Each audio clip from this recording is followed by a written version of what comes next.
Eu vou começar uma série de 7 estudos, 7 pregações, com o tema 7 mensagens essenciais para as famílias, né? E eu vinha com essa coisa na minha cabeça, no meu coração.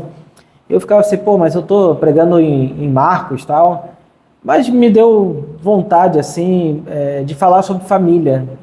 E eu resolvi organizar esse pensamento, organizar essa série.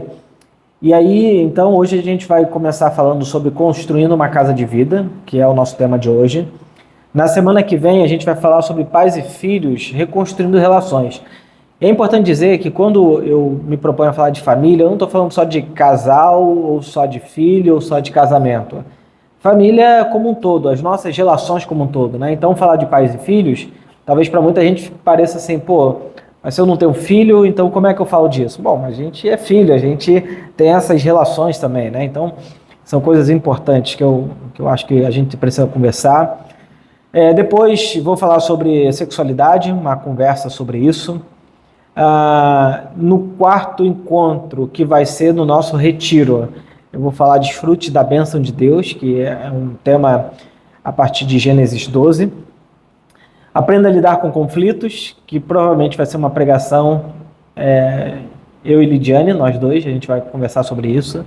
Dinheiro, um assunto de família, e família, a escola da maturidade. Então esses são os 7 encontros, e hoje a gente vai começar falando sobre construindo uma casa de vida, né? Isso porque eu penso que o propósito de Deus para nós é sempre um propósito de vida. Deus, ele tem propósito de vida, e Deus tem propósito com que as nossas famílias, as nossas casas, sejam casas de vida, né? E aí, pensando nisso, eu acho que tem alguns desafios que a gente precisa pensar aqui. O primeiro, eu acho que sem sombra de dúvidas, o desafio da ideia de que a família está acabando. A família tradicional, os casamentos. Só que, segundo os dados, isso não é verdade. As pessoas continuam casando e casam-se cada vez mais. E, de modo oposto a isso, elas continuam casando muito e se divorciando muito. Para vocês terem uma ideia, o tempo em que uma pessoa permanece casada vem diminuindo ao longo dos anos. Então, a média, até onde eu pude ver, é que um casamento dure 13 anos. Essa é a média do tempo de vida de um casamento. Alguns anos atrás eram 15, eram 20. Então, o tempo de casamento vem diminuindo, né? Isso é uma coisa muito interessante. E eu fiquei pensando, obviamente, a minha leitura do mundo contemporâneo é a filosofia e a psicanálise, e eu fiquei pensando que no nosso mundo de hoje o dilema não é se casar ou não casar, não é ter família ou não ter família, porque a gente olha os dados e vê muita gente continua casando. E mesmo casando muito, o número de divórcios cresce muito também, o número de famílias também diminui muito, né? Então eu fiquei pensando, qual é o dilema contemporâneo real? Será que é o que os conservadores pensam, né? Eles estão querendo acabar com a família tradicional? Será que esse é o dilema? Ou será que o dilema é, bom, as famílias, elas estão acabando por outros motivos? Eu acho que o nosso dilema, na realidade, é um dilema que se discute muito, tanto na sociologia como na psicanálise, que é o desafio de sustentar vínculos por muito tempo. O problema não está na família, nem no casamento. A gente tenta consertar as instituições sem olhar para o indivíduo. E como o meu caminho é sempre olhar primeiro para o indivíduo e depois para as instituições, quando eu falo de instituições, eu falo do casamento, do trabalho, do Estado e por aí vai, né? A crise atual, e é meio que um senso comum, você olha para a sociologia, o Zygmunt Bauman, você olha para outros autores que têm pensado no mundo contemporâneo. Aqui no Brasil tem o Renato Mezan, que é um psicanalista, mas é um psicanalista que fala muito de cultura, a Maria Rita Kell, você tem o Luiz Felipe Pondé, que é um conservador, e o grande dilema do mundo atual não é um dilema institucional em primeiro momento, é um dilema de vínculo. É um problema de a gente conseguir sustentar vínculos profundos durante muito tempo, e vínculos com o trabalho, vínculos de amizade, vínculos de relacionamento, vínculos de casamento, vínculos... Porque sustentar vínculo é uma das coisas mais difíceis da vida, né? É difícil porque você tem que ter uma energia muito grande colocada no outro, colocada naquilo que você faz, colocada na outra pessoa, colocada... E é um movimento que nunca para. Então, a tendência do nosso mundo, que é bastante narcísico, e narcisismo não é como muita gente pensa, não, o narcisista é um cara, uma mulher que super nariz empinado para cima. Na verdade, o narcisista, ele é frágil, é inseguro, ele está o tempo todo buscando validação das pessoas, está o tempo todo perguntando o que você achou de mim, o que você achou disso que eu fiz, né? É uma pessoa que não tem condições egóicas de acreditar nele mesmo ou nela mesma. Ela está o tempo todo procurando fora alguma coisa que lhe traga uma certa validação interna, né? Então, no fundo, o dilema do nosso mundo hoje é um dilema de vinculação. É um dilema de permanecer e nessa intenção de permanecer vinculado por muito tempo, né? Então, há muitas pessoas que defendem, por exemplo, família tradicional, mas não conseguem sustentar vínculos por muito tempo. Então, no ideal dela, ela diz o seguinte: eu acredito na família, eu acredito na família tradicional, eu acredito em valores tradicionais absolutos, no sentido da filosofia, são valores metafísicos, são valores de ideais para a pessoa, mas, ao mesmo tempo, na prática de vida delas, elas romperam 2, 3, 4 casamentos, 5 relacionamentos, têm dificuldade de se manter vinculadas. Então, no fundo, apesar do discurso dizer uma coisa, a prática de vida diz outra. Por quê? Porque o dilema do nosso mundo não é intelectual, é um dilema de vinculação. A gente é provavelmente com certeza, é a maior população que já habitou o planeta Terra, e a gente lida com um sintoma que é muito contraditório, que é o sentimento de solidão. Então, seria natural que numa população muito grande, a gente experimentasse muita vinculação. Só que o que acontece é que a população cresceu e o sentimento de solidão aumentou. Por quê? Porque a questão não está no número de pessoas que habitam o planeta. Está na capacidade de eu me vincular e de eu conseguir construir vínculos e relações profundas com outras pessoas. Então, o Bauman, né, ele usa uma expressão que eu acho interessante, e o Bauman, ele está pensando, o Zygmunt Bauman, que é um sociólogo polonês, né, ele está pensando nessa virada depois da Segunda Guerra. E ele vai dizer que o que mudou na nossa sociedade foi que a gente saiu de um mundo blocado, onde as coisas eram rígidas, tudo estava definido, tudo estava organizado, para uma sociedade líquida, né? E ele vai dizer que a sociedade líquida tem características interessantes, como, por exemplo, a gente tem a figura do viajante. Nada se fixa, tudo está em movimento, tudo está em transição, né? Então, se talvez até a década de 50, década de 40, né, 1940, 50, a gente tratava como sucesso, por exemplo, uma pessoa que entrava numa empresa e terminava naquela empresa depois de 30, 35, 40 anos de trabalho. Isso era uma pessoa bem-sucedida, ela cresceu na empresa, ela conquistou espaço ali. Hoje é impensável uma relação dessa. Então, é capaz de uma pessoa, talvez de 30 anos de idade, ter passado por 3, 4, 5, 6 empresas diferentes, porque o sucesso não está mais nesse progresso dentro do mesmo lugar. Isso é um mundo que o Bauman percebeu, né? Então, o nosso dilema é um dilema de vinculação. A gente conseguir sustentar relações de longo prazo. Isso se aplica a tudo. Posso falar de família, posso falar de igreja, posso falar de trabalho, posso falar de carro, posso falar de qualquer coisa, né? Então eu fiquei pensando, como é que a gente constrói uma casa de paz no nosso mundo? Isso é, como é que a gente sustenta vínculos profundos e duradouros num mundo como o nosso? Frágil, líquido, instável. E para muita gente, o sucesso para resolver o problema do mundo vamos voltar ao mundo para o que ele era antes. Valores tradicionais, mundo blocado. Só que não funciona. Não vai resolver. Essa é a grande questão. Porque a gente sempre tem duas gerações convivendo. Uma geração que foi formada, por exemplo, nesse mundo blocado, que é a galera talvez de 40, 45, 50, 60 anos para trás, e uma nova geração já tem outra se formando. Então, tentar fazer com que a sociedade volte em certos paradigmas do que é um jeito ideal de viver, eu tenho muita desconfiança. Porque olhando para a história, o progresso sempre vence. As coisas nunca retrocedem. As coisas sempre avançam. Então, por exemplo, eu posso dar um exemplo simples, né? Se em 1500 o casamento era combinado entre famílias, em 1800 o casamento sofre de uma nova coisa chamada de amor romântico, onde você escolhe seu par. Já é uma mudança brutal para as famílias aristocráticas que decidiam com quem seus filhos iam casar. Agora eu escolho. E agora eu escolho se eu permaneço casado ou não. Isso não volta mais. Ninguém quer voltar para 1500 e falar assim, olha, vamos fazer um combinado aqui entre nossos filhos para ver se volta. O progresso sempre vence. O mundo vai mudar. E muda sempre. E é um trem que não tem freio. E é assim que é.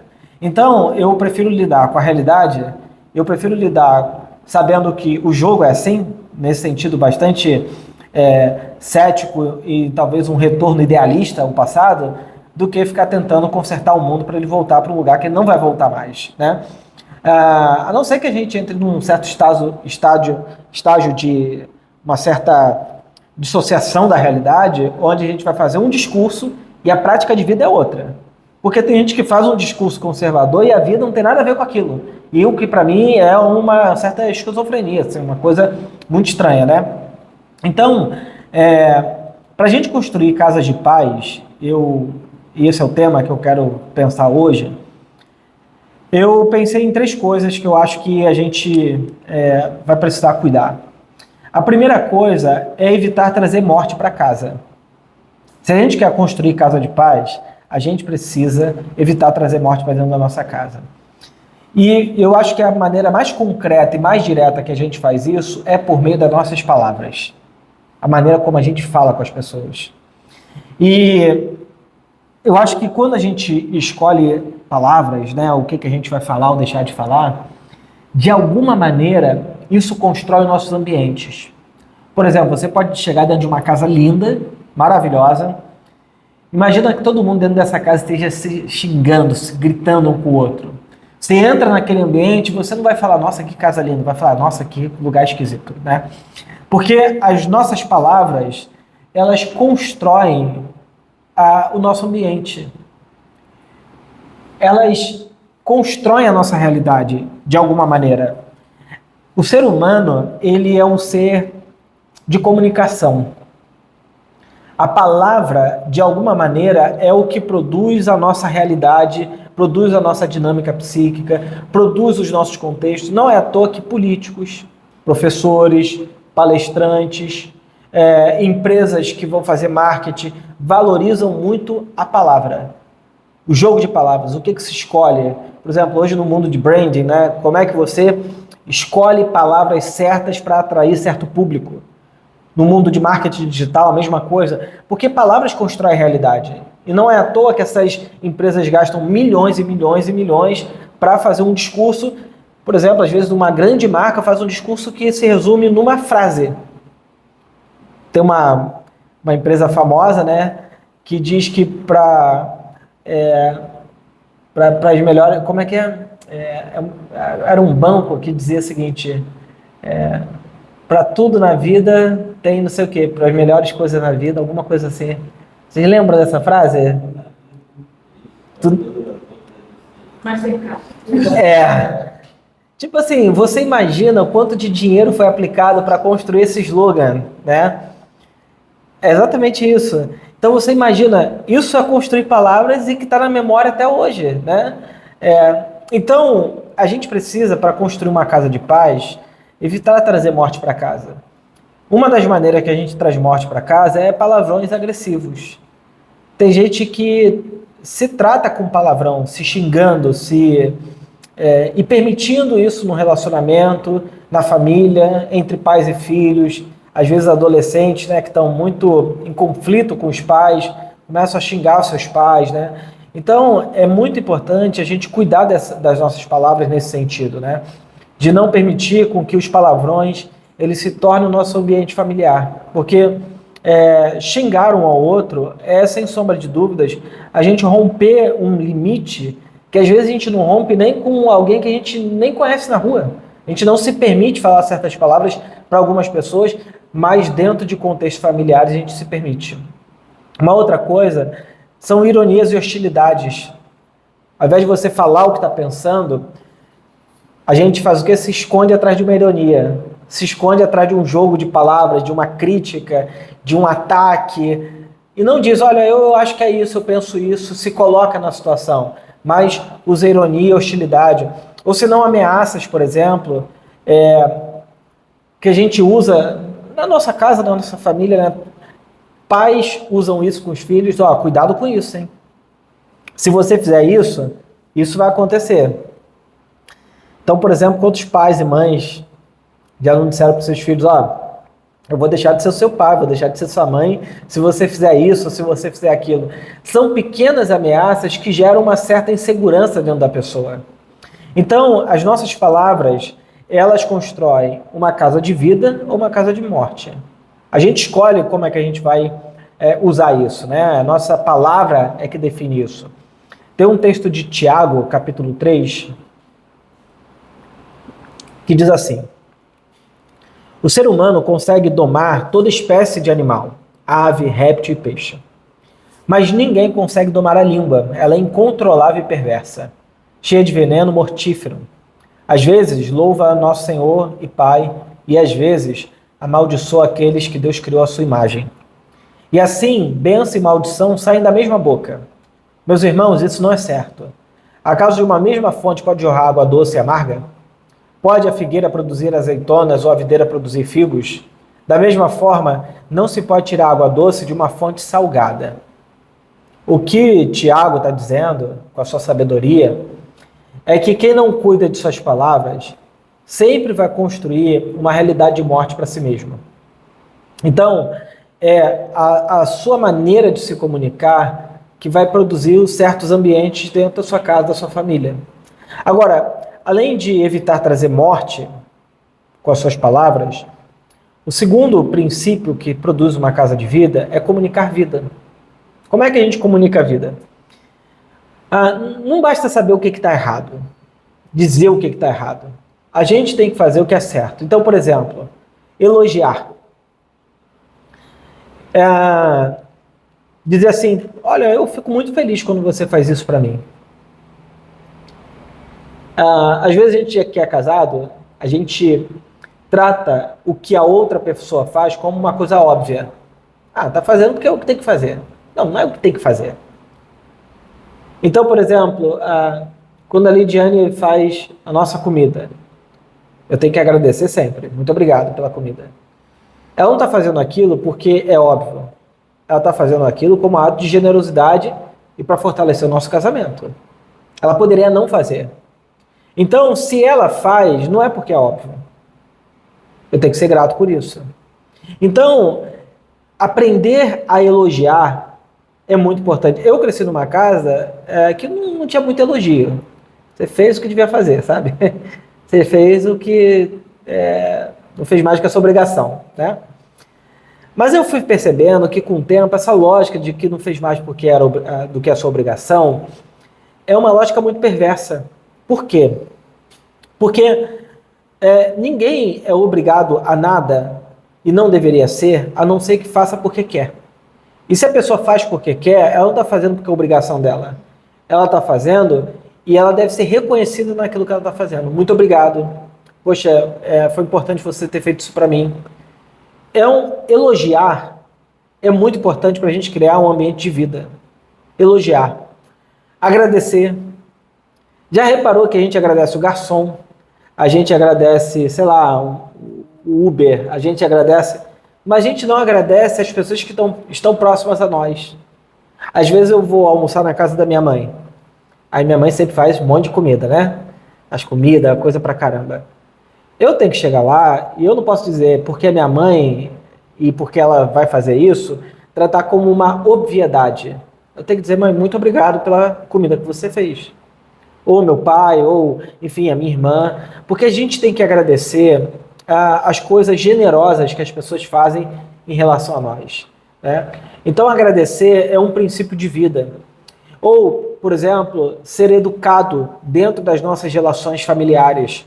Do tipo, lá em casa a gente tem um hábito, se alguém estiver no quarto, eu não meto a mão na maçaneta e abro. Eu bato na porta e pergunto, posso entrar? Por quê? Porque, apesar de estar casado, a vida do outro tem suas particularidades. Eu não posso sair invadindo os espaços assim. Tratar tudo como se fosse meu, como se fosse a mesma coisa. É um espaço do outro, é um espaço da outra pessoa. Eu não posso me dar o direito de tratar o espaço do outro como sendo o meu espaço, é do outro. Eu tenho que ter esses limites e liberdades com muita clareza. Então, ser educado é muito importante. Perguntar, eu posso fazer isso? Você me permite, por exemplo, abrir sua mochila? Você me permite mexer na sua gaveta? São espaços que não são meus. Então, a gente tem uma noção, às vezes, por exemplo, de um relacionamento, tudo fica meio simbiótico. Mas, por exemplo, pais de filhos adolescentes que não permitem seus filhos ter um espaço próprio, vão adoecer seus filhos. Porque a adolescência é um período importante para que a criança que está virando adolescente saiba ter seus segredos internos, saiba ter seus espaços internos, saiba se diferenciar do outro. Mas se tudo nessa relação é muito voraz, onde um vai invadindo o espaço do outro o tempo todo, sem limites e liberdades, o que acaba acontecendo é que aquela pessoa, ela não sabe o que é dela, o que é da mãe, o que é do pai, o que é do marido, o que é da esposa, tudo fica completamente misturado.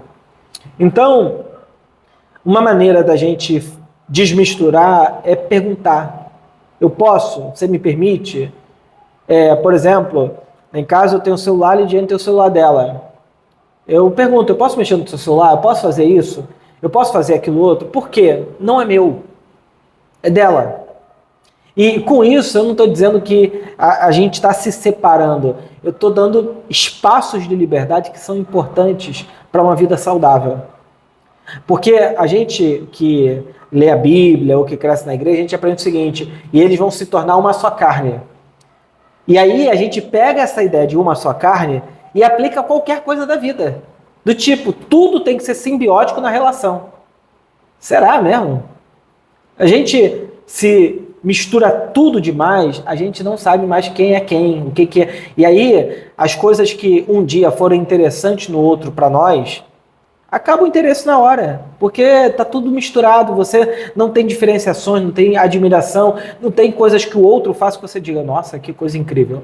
Tá tudo misturado, né? Então, lá em Colossenses 4:6, Paulo diz assim, que suas conversas sejam amistosas e agradáveis, a fim de que tenham a resposta certa para cada pessoa. Isso se aplica para a família, obviamente. Se aplica para filhos. Eu estou falando isso porque eu sei que tem gente que assiste no YouTube depois. Se aplica para filhos que têm que lidar com seus pais e que têm que aprender a construir uma boa relação. E se aplica para os pais que têm que lidar com seus filhos também, né?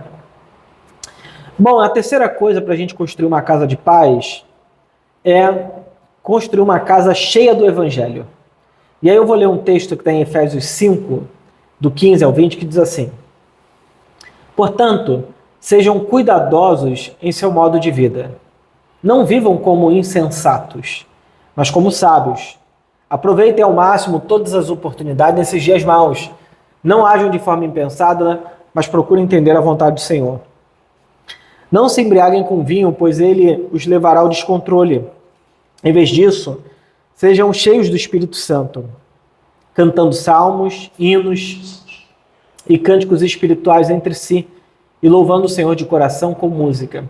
Por tudo, deem graças a Deus o Pai, em nome de nosso Senhor Jesus Cristo. Bom, a gente pode seguir todos os outros princípios,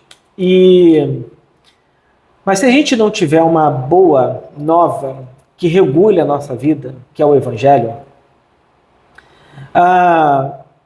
a gente pode construir algumas características que são interessantes, que são aplicáveis à vida, mas o Evangelho, ele traz coisas que produzem vida para a relação. Por exemplo, ao invés de vingança, o Evangelho diz: perdoe. O perdão é uma coisa antinatural, se você parar para pensar. O nosso desejo, quando a gente está com raiva, quando a gente foi ofendido, é de vingança. E às vezes, quando a gente fala sobre isso, uma casa edificada sobre o Evangelho é uma casa onde há perdão. Há perdão, às vezes, para o nosso pai que nos ofendeu lá atrás, para nossa mãe que fez mal para a gente. Há perdão para todas as pessoas que fazem parte da nossa relação. Só o perdão possibilita um novo dia. Enquanto a gente vive ressentido, amargurado, machucado pelo que o outro fez, sem estabelecer o perdão como critério dessa relação, a nossa vida fica meio parada. Por isso que Jesus diz que quando alguém não perdoa, essa pessoa ela fica presa em prisões. Ela fica em aguilhões, Jesus fala isso. Ela fica aprisionada na alma dela. Então a coisa mais importante na vida é a gente liberar todo mundo do nosso coração, dizendo: está todo mundo perdoado em mim, para o mundo, diante de Deus, diante de mim, porque eu não posso colocar ninguém como o meu devedor na minha vida. Eu não posso. Eu não posso colocar a minha mãe, o meu pai, a minha irmã, a Lidiane, ninguém da igreja. Ninguém pode estar no meu coração causando agravos ali, me machucando internamente. Então, colocar o Evangelho como um caminho de vida para as nossas relações é oferecer perdão ao invés de vingança. É oferecer amor ao invés de indiferença. Tem gente que acha que o oposto do amor é o ódio. Não é. O oposto do amor é a indiferença. É quando a pessoa diz assim: para mim você morreu. Eu apago da minha vida. Se a pessoa criou um conflito comigo, eu simplesmente apago, ignoro. Isso é indiferença. A indiferença é o oposto do amor. Porque a indiferença, ela é um caminho em que eu mato o outro dentro de mim. Isso é indiferença. A gente estava falando de vinculação lá no começo daqui da pregação. A indiferença é eu me desvincular em absoluto do outro. E quando há indiferença, não há possibilidade de qualquer relação. Não há. Então, o oposto do amor não é o ódio. O ódio pode ser tratado, o ódio pode ser manejado, o ódio pode ser deslocado e você consegue se vincular a outra pessoa. A indiferença, não. Então, quando eu ouço uma pessoa dizendo assim: olha, para mim, se acontecer alguma coisa, eu não sinto raiva, não sinto tristeza, não sinto ódio, eu não sinto nada. Quer dizer, você matou a pessoa dentro de você, né? Então, dentro de uma família, quando há indiferença, você matou aquela pessoa, falta amor. E o caminho do Evangelho é um caminho de amor. Amor é vinculação. Amor é um afeto de vida, por definição, né? E ao invés de morte, existe vida. Se a gente quiser colocar o Evangelho como centro das nossas relações, a gente precisa trilhar caminhos de vida. Porque colocar o Evangelho como centro não é só acreditar em Jesus. A gente acredita em Jesus quando a gente pratica o que ele falou. Não há quem acredite em Jesus e não perdoe. Não há quem acredite em Jesus e não anda a segunda milha. Não há quem acredite em Jesus e não ofereça outra face. Você pode gostar, você pode acreditar no sentido dele ser uma figura histórica, tudo isso, tudo certo. Mas a fé em Jesus é quando eu coloco em prática o que ele me ensinou. É o que ele fala no final do Sermão da Montanha. Aquele que ouve as minhas palavras e pratica é a pessoa que edificou sua casa sobre a rocha. E aquele que ouve as minhas palavras e não pratica, edifica sua casa sobre a areia. Então, a gente está vivendo uma realidade de desmantelamento da família, das relações, da vida, Não é porque os valores mudaram, é porque a gente tem a incapacidade hoje de sustentar relações duradouras, de se vincular ao outro, de se doar pelo outro. Porque para oferecer perdão, você tem que abrir mão do seu narcisismo. Abrir mão desse amor próprio exagerado que a gente tem por nós mesmos.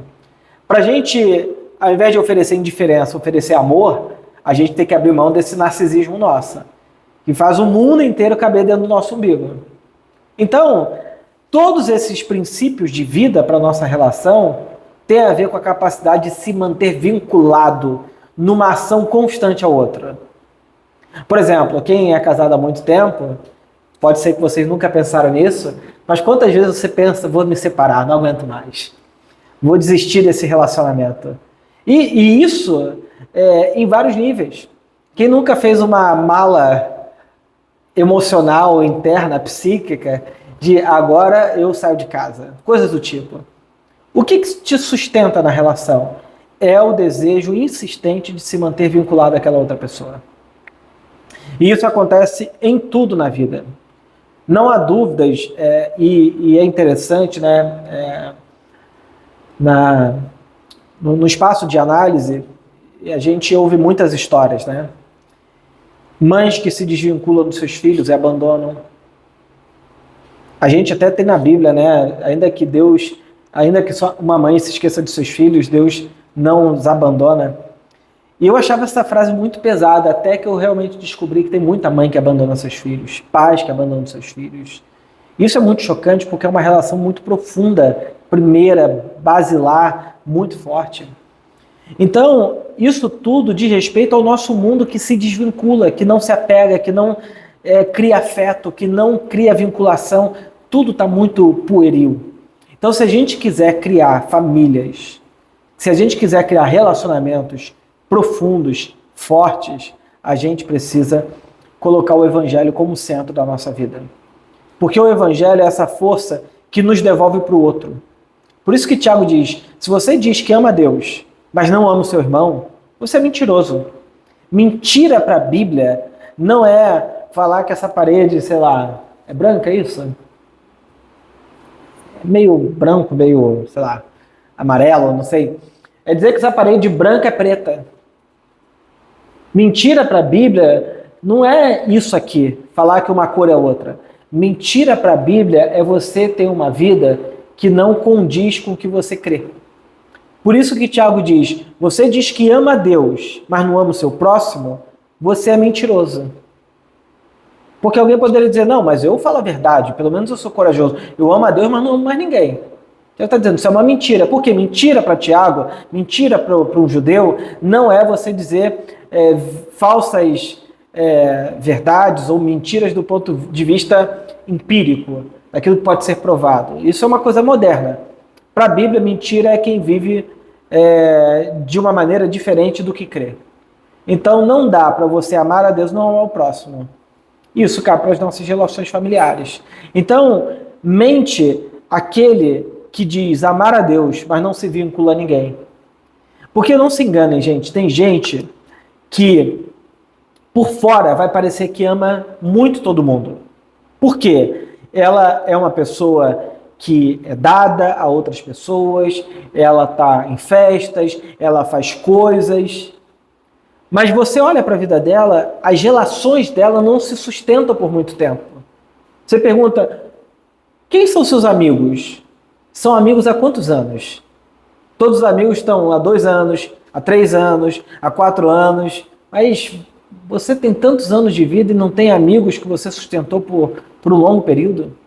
O que acontece com as suas relações? Por que você vai se desvinculando de todo mundo? Por que você vai abandonando todo mundo? Então, a gente tem que olhar para a vida de uma pessoa não a partir de um erro, não a partir de uma coisa pontual, mas a partir desse arco histórico maior. Aí sim a gente consegue ver, a gente consegue enxergar como que a pessoa ela se organiza. Porque às vezes olhando para um momento, e esse momento pode durar 1 ano, 2 anos, você pode achar que aquela pessoa é aquilo. Mas não, olha para o arco maior. Tira o olho da foto, vê a trajetória, vê o filme, vê a história daquela pessoa. aí você consegue ver como que ela mais ou menos funciona. Então, é muito importante a gente manter vinculação. Se a gente quer construir famílias de vida, você vai ter que fazer um exercício sacrificial de estar vinculado ao outro o tempo todo. Negar a si mesmo, trocar o ódio pelo amor, trocar a indiferença pelo amor, fazer um caminho de vida. Só que eu diria o seguinte, que sem que você se renda totalmente a Cristo, isso vai ser muito difícil. Porque a Bíblia diz que o Espírito Santo é o nosso ajudador, o nosso encorajador. Então tem momentos que a nossa vontade será convertida do ódio para o amor, não porque a gente fez isso aqui dentro da gente, mas porque há uma ação sobrenatural do Espírito Santo. Às vezes a gente muda não porque intelectualmente eu digo, eu tenho que mudar, mas porque o Espírito Santo operou dentro de mim, ele agiu dentro de mim, ele me convenceu do meu ódio, ele me convenceu da minha indiferença, e a gente só pode viver isso se a gente confiar em Jesus, se a gente crer em Jesus, colocar Jesus como centro da nossa vida, de modo que ele governe a nossa vida, que ele reine a nossa vida. De modo contrário, vai ser só um exercício intelectual e que quando você quiser se desvincular, você fala, deixa para lá. Mas quando Jesus é o centro da nossa vida, eu tenho para onde voltar. Eu tenho princípio, parâmetros que vai norteando a minha história. Então, nessa manhã, eu queria terminar com essa primeira palavra, que é para a gente construir uma casa de vida. Então, para a gente construir uma casa de vida, a gente tem que evitar trazer morte para casa, comunicar vida e construir uma casa cheia do Evangelho. Tá bom? Que Deus nos abençoe e nos ajude nisso